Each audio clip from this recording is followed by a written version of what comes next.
Hello from Student Services. We hope that you are enjoying your virtual Writers Week experience. Writing is a great way to communicate our creativity and ideas to the world. We appreciate all the effort and bravery that go along with the sharing of any art form. In the event that one of these talks brings up some difficult reactions or feelings, feel free to connect with Student Services in one of these ways. Email your counselor, schedule a Zoom with your counselor through Sign Up Genius, call Student Services for any assistance by calling Friends main number or dialing 847-755-2630. For a more immediate concern, an on-call person is available during blocks 1 to 4 on the Zoom link that has been posted to your class Schoology page or scanning this QR code. We would be happy to talk with you in any of these ways. Enjoy the week.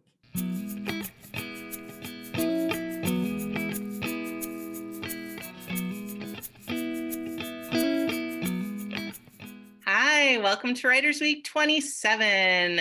We are virtual, but we feel like we're right there with you. I am Gina Enck. I am an English teacher at Fremd High School, and this is Russ Anderson. I am also an English teacher at Fremd High School. We're about to check in on part 2 of the conversation between Patricia Smith and Tyehimba Jess. And if you missed any of the beginning of their conversation, feel free to check out the other episode. But we're gonna catch back up where we left off. So please enjoy the continuation of the conversation between our wonderful guests, Patricia Smith and Tyehimba Jess.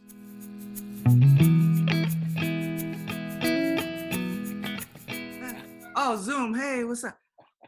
Okay. So what you were saying before about Cornelius and Brutal Imagination. Oh my God, how did that? Every major move that you make, including a long piece like that, where I honestly at the beginning I was thinking, how's he going to sustain this idea? Because the idea is like, it's out there. How's he going to sustain this? But every time I find myself saying, damn, I wish I'd thought of that. It's you. You know what I mean? I mean, to mutual respect. It always, it's like you go into something and in anybody else's hands, I would think it's gonna run out of steam, or it's gonna hit a wall, or it's it will reach a point where it's no longer as effective as it was when it started. And instead of going into it and sustaining the energy, somehow you manage to go into it and the energy rises. And I keep trying to look and say, where is that coming from? I wonder, one of the things I've always wanted to ask you is your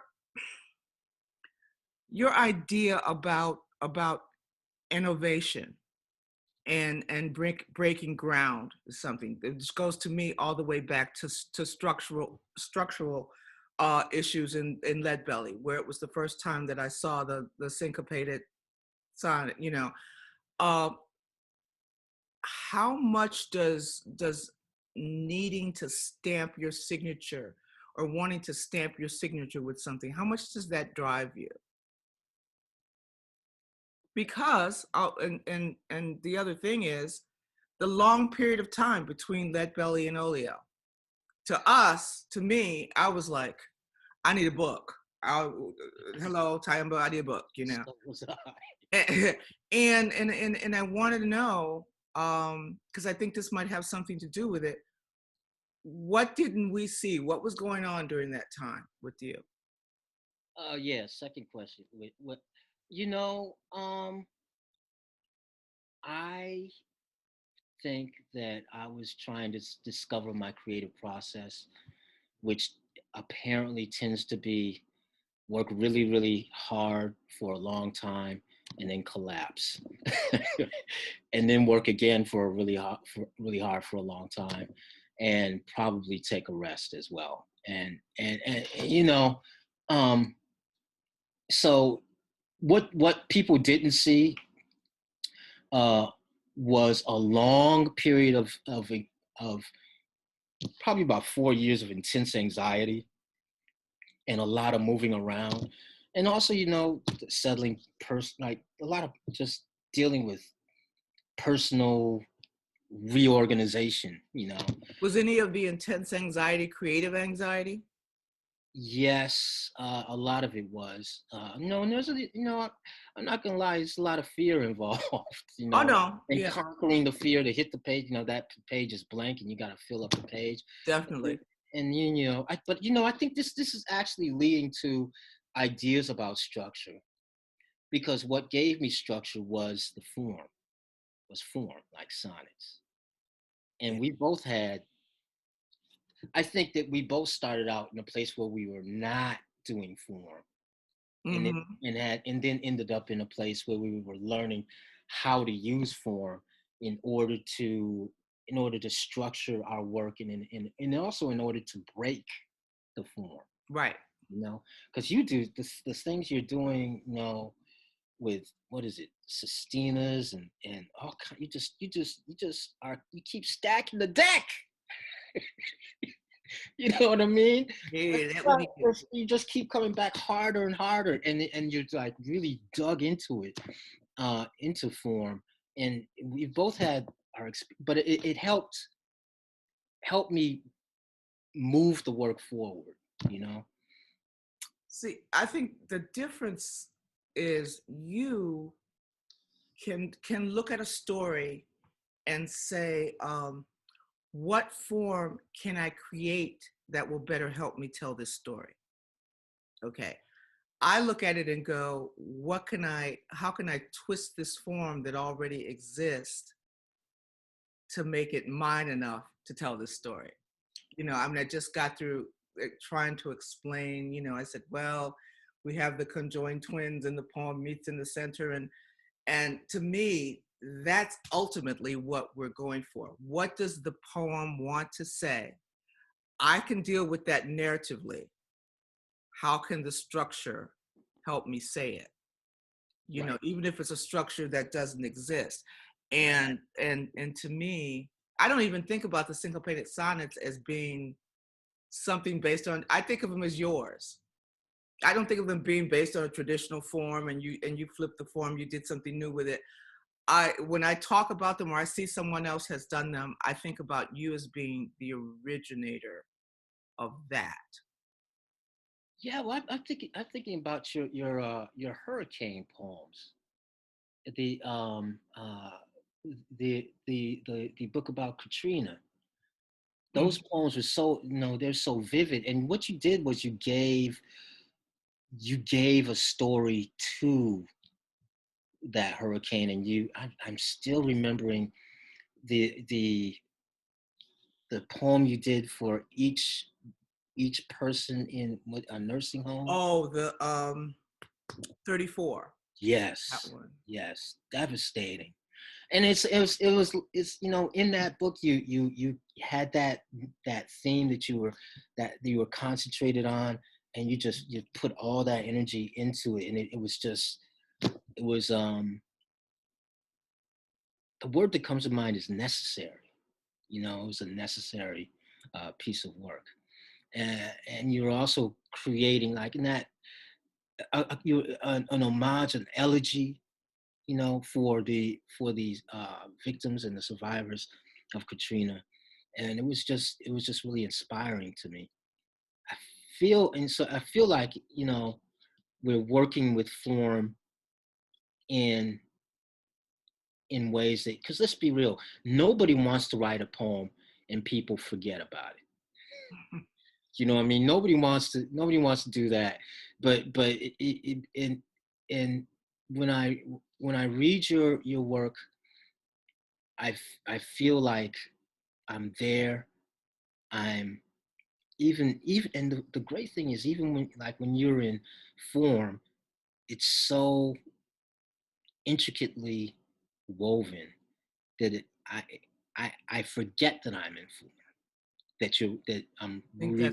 I think that's what we're going for. That's the hard part. That is, yeah, and that you is the know? amazing thing. Yeah, no, you do that. I also wanted to the ways in introducing to people to history that they may not know. Okay, and um, what I I always say that there's some things that people don't want to read about. Either they don't want to read another George Floyd poem, or that I mean they do, but they don't. Right. And so you've got to do something. Maybe somebody says, "Yeah, I don't. I know a lot of people. I don't like blues. Mm. I and so there's got to be something either narratively or structurally that will pull people into a story they don't think they want to read. Right. And I think in terms of the history of the music, which I mean, we both teach, we know how short people's attention spans are. Mhm. And if it's something they don't know, they have very low tolerance for it. But you've drawn so many people into necessary history, but it always feels like I feel your love for it in the work that you put into drawing us in. Yeah. I think what when I'm writing about history, part of me is thinking, why didn't I know this already? I should have Mm, learned these things in like 7th grade, is what I'm thinking. And then I'm thinking, why doesn't it, if it makes me mad that I didn't know it, and I feel like, shouldn't you know? No, aren't. Isn't this interesting? It's fascinating. that's the Um, push. That's the push, right? Then so you're going to try and recreate the feeling that you had when you discovered it. right. Okay, time for another poem from you, please. Oh crap. I mean, okay. I have one book here that I pulled out at the last minute. Okay, let's see. Let's do this. Okay. Hey, who you got in there? My boy. Who you come to see? My son. How old your boy? 21. How old your son? 19. I see you here a lot. Where you live? West Side, over there by Garfield Park. Where you live? I'm in New York. Well, close to New York anyway. And you come all this way? I sure don't feel like it. It's hot in here, ain't it? Always is. Wonder if folks locked up is all this is hot all wait. Wonder if the folks locked up is all this hot all the time. Hell, they in jail, ain't supposed to be comfortable. It's hard coming out here. It's hard. I like your hair though. I've been thinking about getting those braids. Take a long time though. I know, girl, 3 hours. Girl, more than that. Your boy didn't cut all his hair off yet. Bald as the day he hit this world. First thing they do, shave that head. I wonder why. Ain't much else to do, I guess. They need to get some air in here. What they mad at us for? Child, you right. We ain't done nothing. Always so damn hot. Why's your boy here? What'd he do? I mean, you don't have to. Child, I don't care. In here for being stupid. Lord knows you tried, didn't you? I know. Maybe he learned something in here. I tried to warn his black ass, but they don't listen. They think they grown for they grown. I hear that. Shame to see so many of them in here, though. I know. Feel like we're in another country. I get tired of coming out here. Me too. Don't nothing change. Always so hot. Girl, turn around. Let me see. I sure like those braids. Real nice in that. Thanks. I need to get rid of this perm. Hell, I'm gonna sweat it out in here. I gotta remember to ask my boy if it's this hot. All the time. How long he gonna be in here? End of next year? But he got another thing coming if he think he tried to come lay up in your house, huh? Oh, he think he is. How long your child here? Another 2 years? That's a long time. Pass fast when you get old as me. What you? 35? 36? Almost. Child, I'm 40. Too old for this shit. I can't get over how hot it is. I'm gonna say something. Me too. Let's say something. It ain't like we in jail. look over there. You know that sister? She hear a lot. Mm-hmm. Hey, hey, hey, how you doing? Figure we might as well speak. We see you here a lot. Who you come to see? My son. Who y'all come to see? We got boys in here too. How old your boy? He 20. Damn, it's hot in here. Girl, we was just saying. We're gonna say something about it this time. Don't make no damn sense. Yeah, we're gonna say something. It's like they're trying to, child, I know, kill us in here.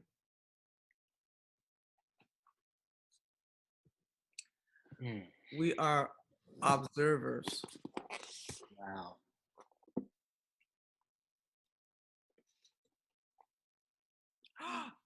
I was there.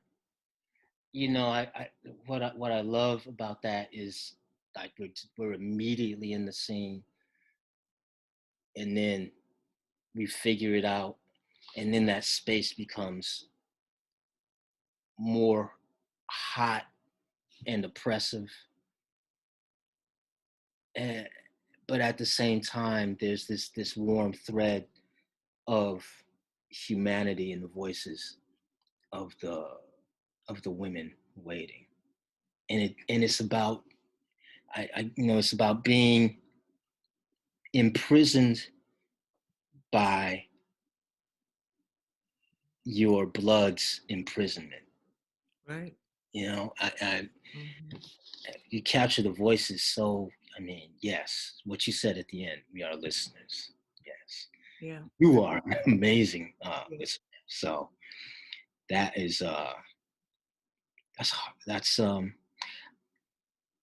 I also love the fact that you came at the subject of mass incarceration and Black incarceration in an unexpected way. And it didn't.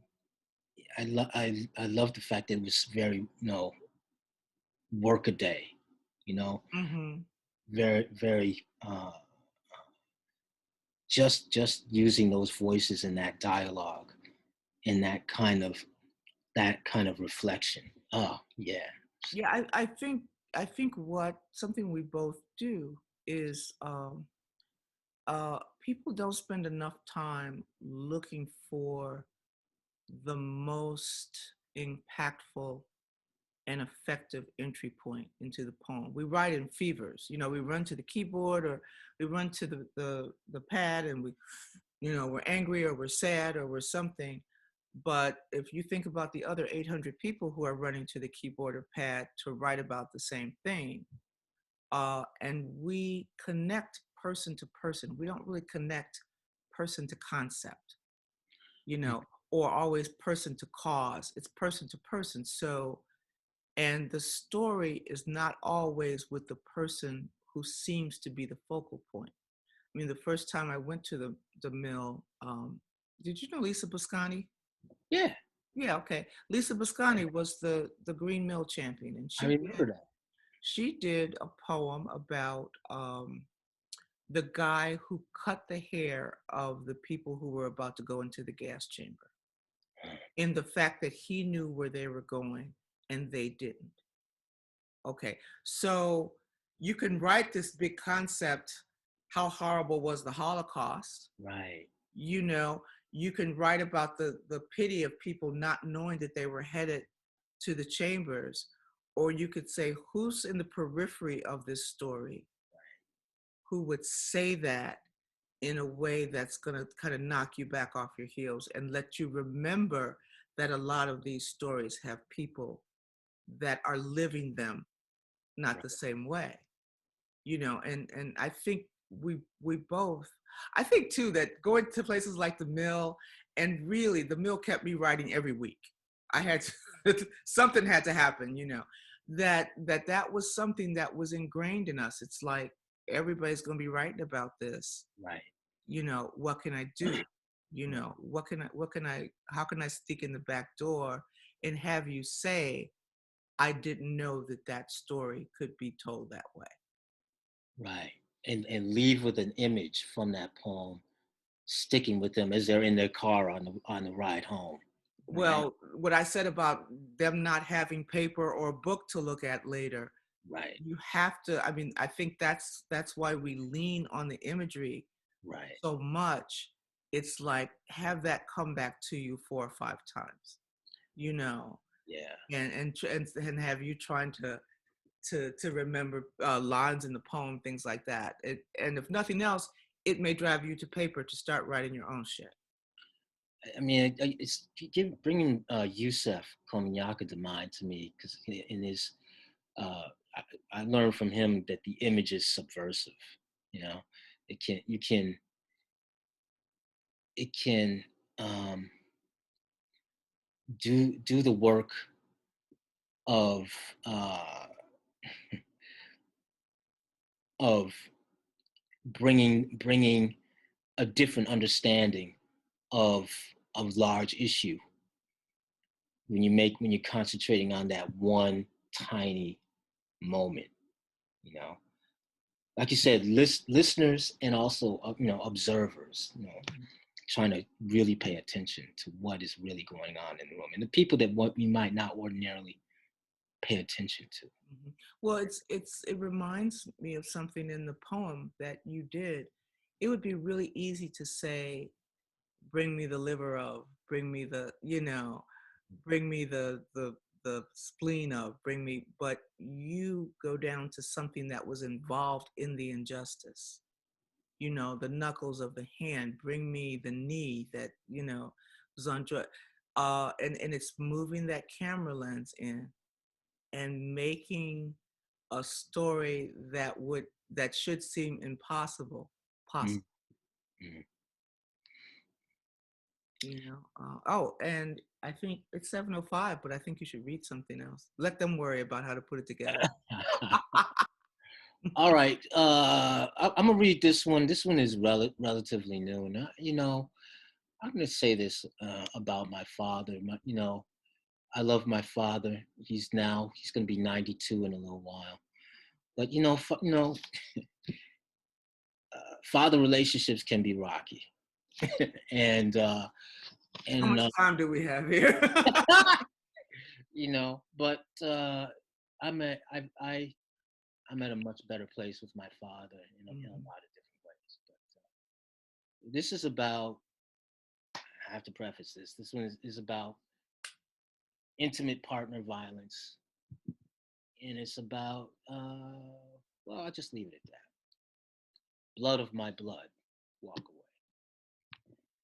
My father, where would we be now if you had just walked away?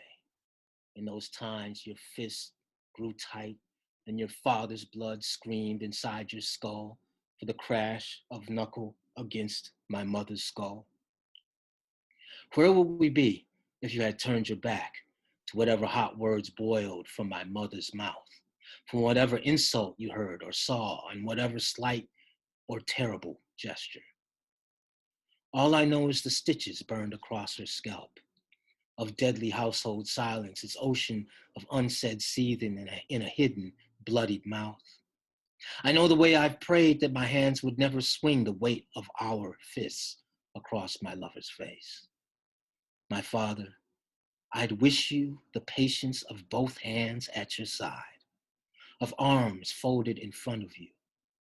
I'd wish you the counting to 10 or 20 or 100 or 1,000.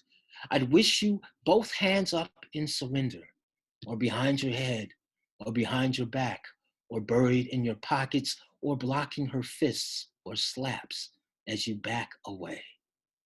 I'd wish you a swift retreat when you felt your father's fist rising against my mother's anger.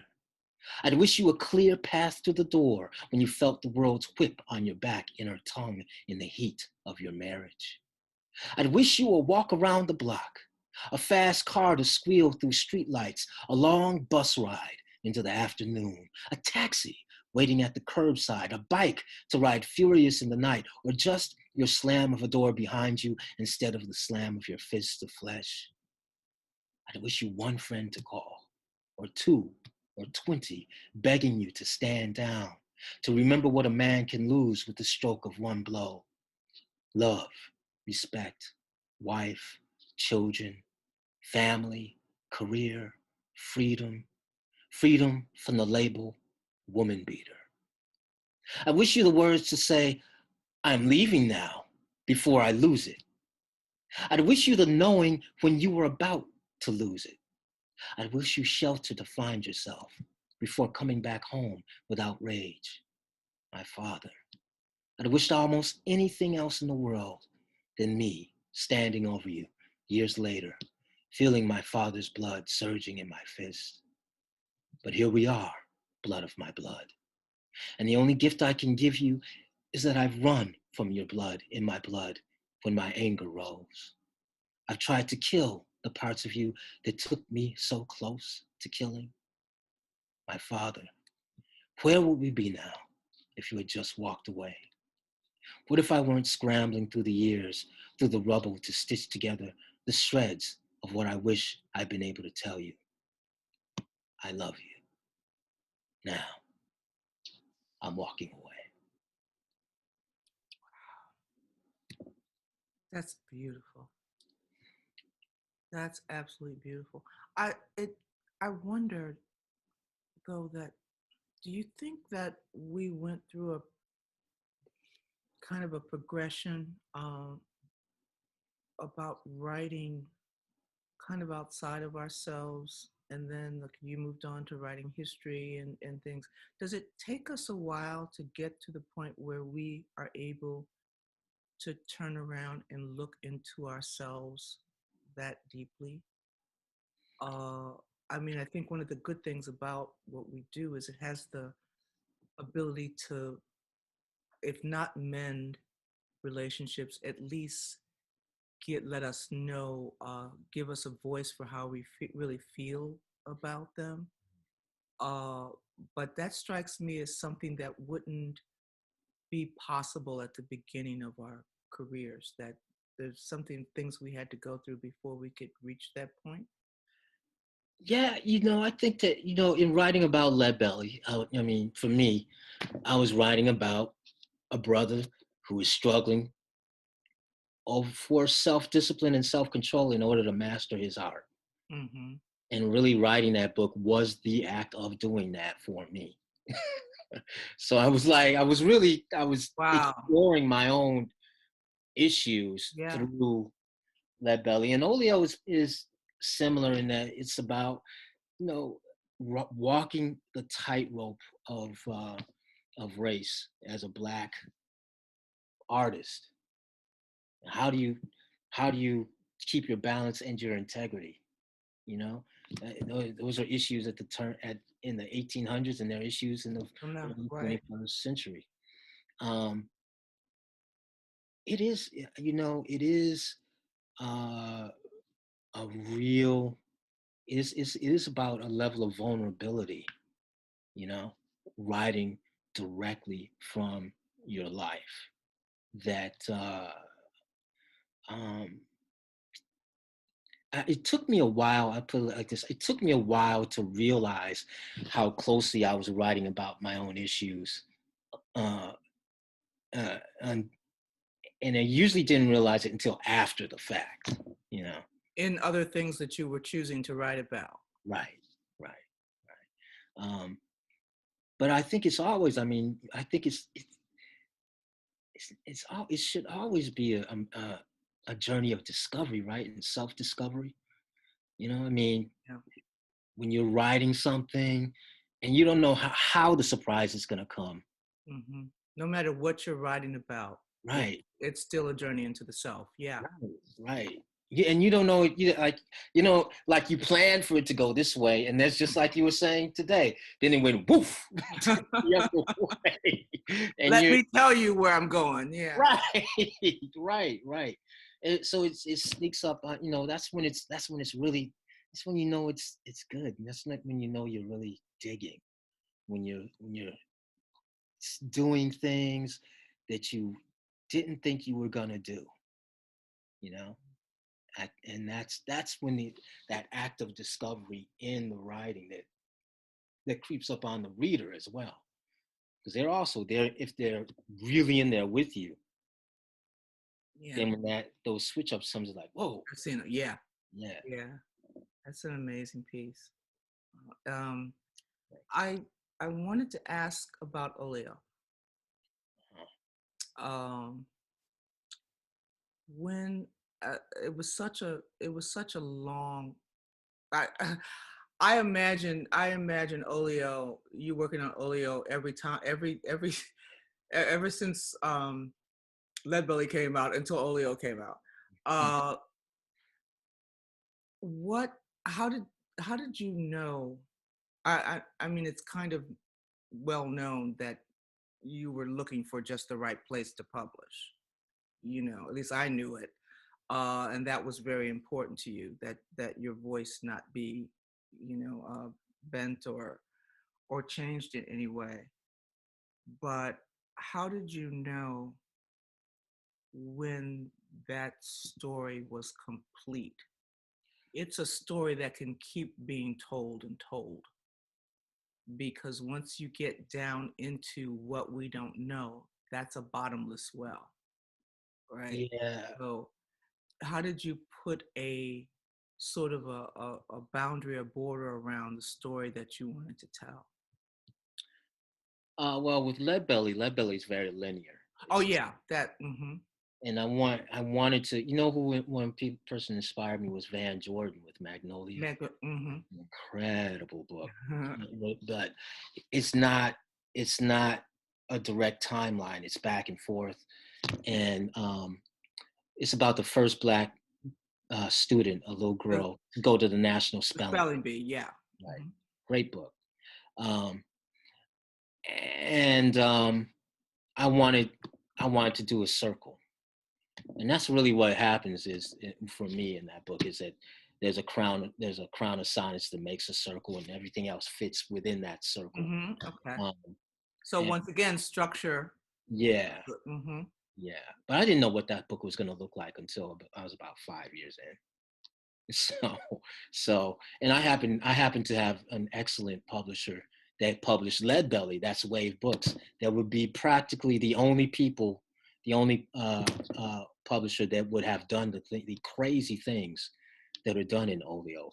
Folding pages that tear out the book like easily, they would just, so I was very, very fortunate in a lot of ways. Yeah. And what has happened to Olio since then? Well, it's been made into an audiobook, like a little smidgen of an audiobook. And I'm working right now to try and get parts of it performed. So we'll see. We'll see what happens with that. It's kind of there's parts of it that I think that they could live on a stage, but it's there's a lot of you know what the state of theater is right now during the pandemic. Right. No, hopefully I have working with Janice Lowe and Yadon Israel, who are two fantastic collaborators to bring it to the stage or to bring it to some kind of screen in some kind of way. Nice. Wow. All right. And you're working on a young adult novel now. Well, this is a pandemic thing. You know how you have these ideas and you go, I should do. And I thought I had a kid's book that was just sitting. And then I started to see all these great novels in verse come out. Mm-hmm. Mahogany Brown's got Chlorine Skies coming out, and it's amazing. Yeah. And then I had an adult novel, and I don't know if anything's going to come to fruition at all, but I started taking classes because I thought the classes would be the engine for me, and that's what's happening. I have a commitment. I have to have a certain amount written. It's going in front of people, which is working in a way that me just telling myself I should be writing is not doing. So right now, and I will not be able to maintain this, but I'm doing the young adult and the adult at the same time. I'm kind of switching them out, mainly because when you run up against the wall in one thing, and I advise everyone to work on 2 different genres if you can. You run up against the wall in one thing, the other thing's still fresh, and you go, okay, I'm over here now, or I'm going to go mess with some language and work on a children's book for a while or something. So I'm trying, I'm going to try to, and I think what will happen, one of them will probably draw most of my energy and spurt out, ahead of the others, and maybe I'll finish it or not. And the good thing is I have a poetry book in the transom already, just because of the pandemic. It's done, but I didn't want it to come out in 2020 because of the election. And then the pandemic came along. And so I was lucky enough to be at the stage where I could say, maybe this year, not that year. And so I said, oh, just wait till the beginning of 2022. Wow. And that'll give me time to delve into this other stuff and write and see what's going on. So I don't know. I'm just trying not to sit still. You never do. You times are passing. How does it feel to be a Pulitzer Prize winner? It's been a great feeling. I ain't gonna lie. It's been a great feeling. I also it puts things in perspective in a lot of different ways. But I feel like I have to come in a totally newly committed kind of way to the page, but also the same old way. So it's been delightful, and also kind of weird in a way. but how's it been weird? I never thought that was gonna happen. I had no anticipation of that was gonna happen. I was just like, well, I hope people will read this crazy book that has pages and pages of script and dialogue in it. And I'm giving them instructions and I literally have to put instructions in the back of the book and all of that. So I had no idea. I know I was obsessed. It took about 7.5, 8 years to write the whole thing, and really the last 2 years it was stuck at 80%. And I had to drag myself over the finish line. But I'm also looking towards the next thing, and I'm kind of have an idea what that's going to be amidst all of these kind of personal poems that are popping up. So when you say the next thing, you're not talking about the personal poems, you're talking about the next project. Yeah. And in the interim, you've got these personal things popping up. Right.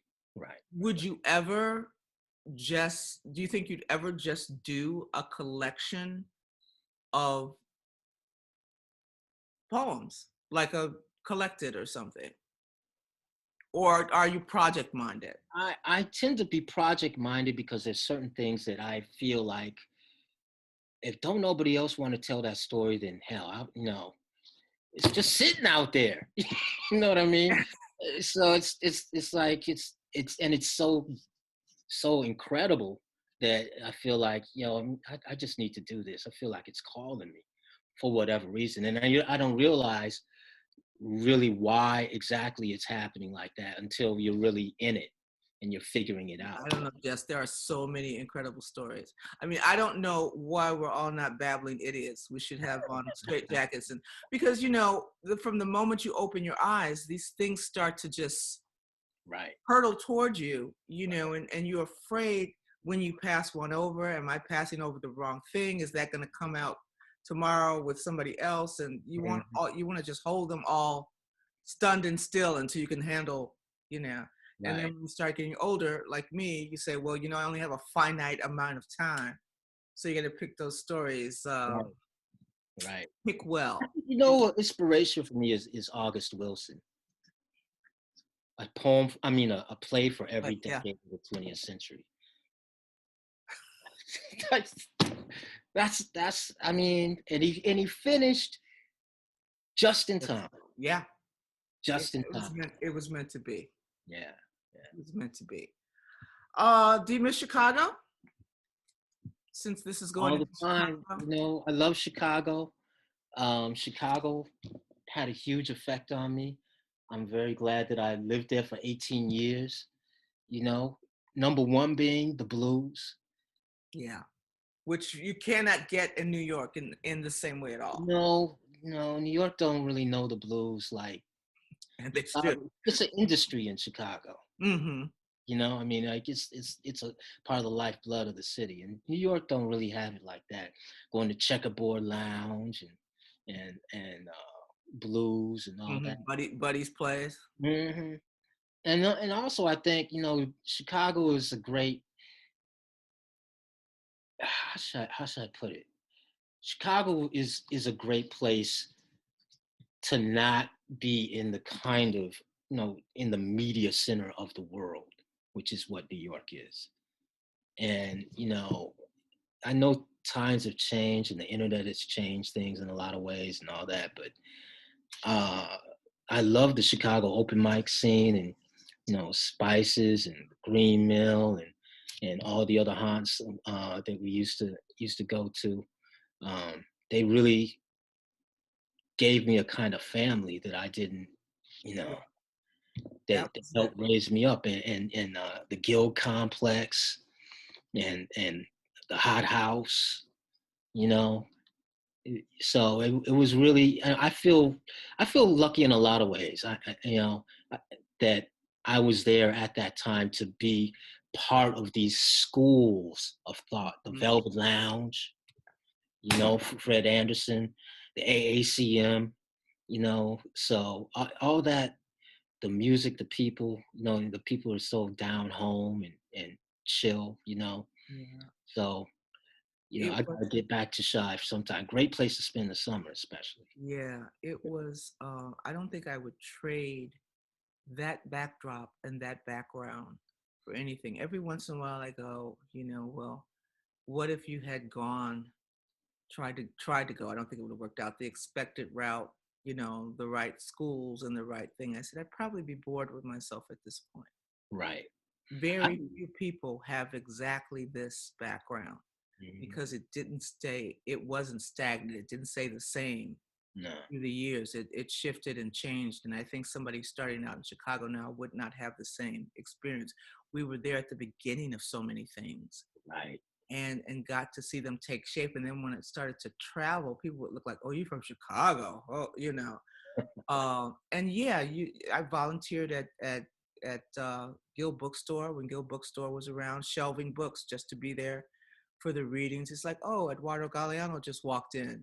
It's what So nothing was out of. Remember, we used to think multimedia. Somebody would have a boombox and hit the tape and play the music behind their poem and then hit the Exactly. tape again, and that was big deal, right? Wow. Exactly. Yeah. Oh, wow. So I know there were a lot of ways to come up, but the time of people telling us that we're not legitimate because we came up that way. Yeah.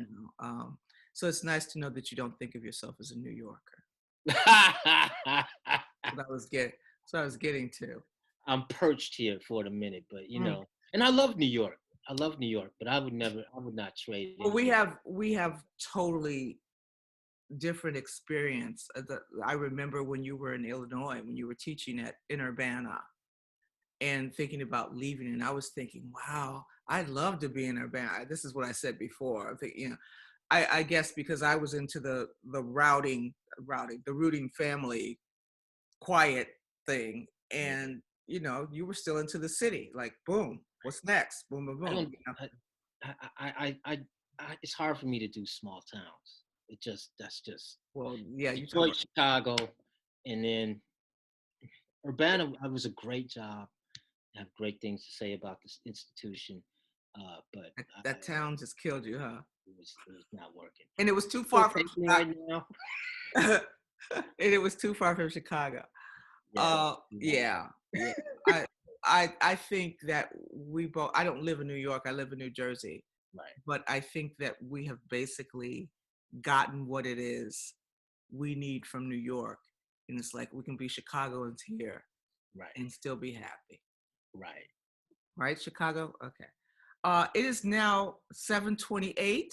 It's like an hour and a half. Wow. So that was fun. That was great. Actually, it makes me think that every once in a while we should just grab a drink and get on Zoom and just talk, see No, what's up. no. I like it. I like it. I got my my bullet up in the in the cabinet over there, so I'll get some. Oh, the times it has seen, huh? Yeah. Well, this was fun. And thank you guys out there. We enjoyed it. And I hope it works out for everybody else. Yeah. Jess, I will not see you at work, but I will see you soon. Absolutely. All right. Be safe. All right. Love you, everybody. Love you. And off we go. See you, baby.